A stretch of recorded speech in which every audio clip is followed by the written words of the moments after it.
Too many families in Prince George and Burns Lake know the pain caused by the Sawmill explosions. No charges will be laid in either case. The Crown said investigations done by WorkSafe BC weren't up to standard. Today, the province released a report explaining how WorkSafe went wrong.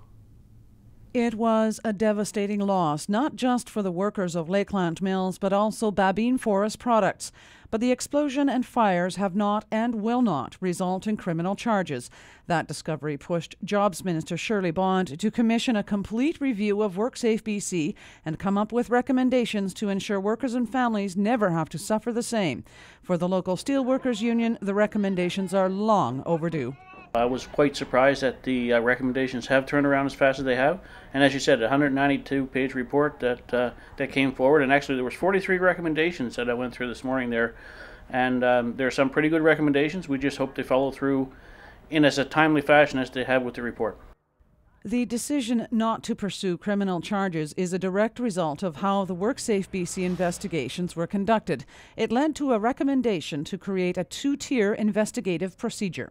The moment that there is a sense that an investigation may move from looking for the cause of an incident to the potential for prosecution, that the initial team would stop their work. 23 of the changes have been pinpointed for implementation in the short term, while the remainder will require a longer-term commitment.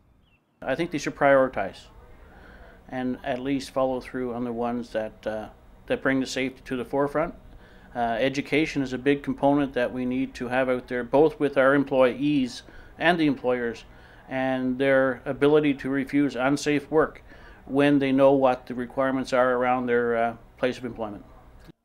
The author of the report, Gordon McAtee, called many of WorkSafe's enforcement tools soft and has suggestions to give the investigative body more teeth. It is a balance. It is looking at incrementally new tools. How we get to those processes more quickly. And from my perspective, consequences change behavior, and it's clear that we need to have some additional tools to make sure that those consequences are felt.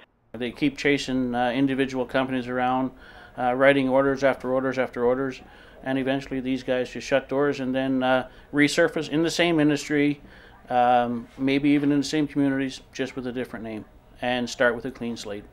And that type of stuff I think is unacceptable out there. However, everyone agrees achieving compliance is the easy part. Sustaining it takes a lot of work and commitment. Cheryl Jan, CKPG News.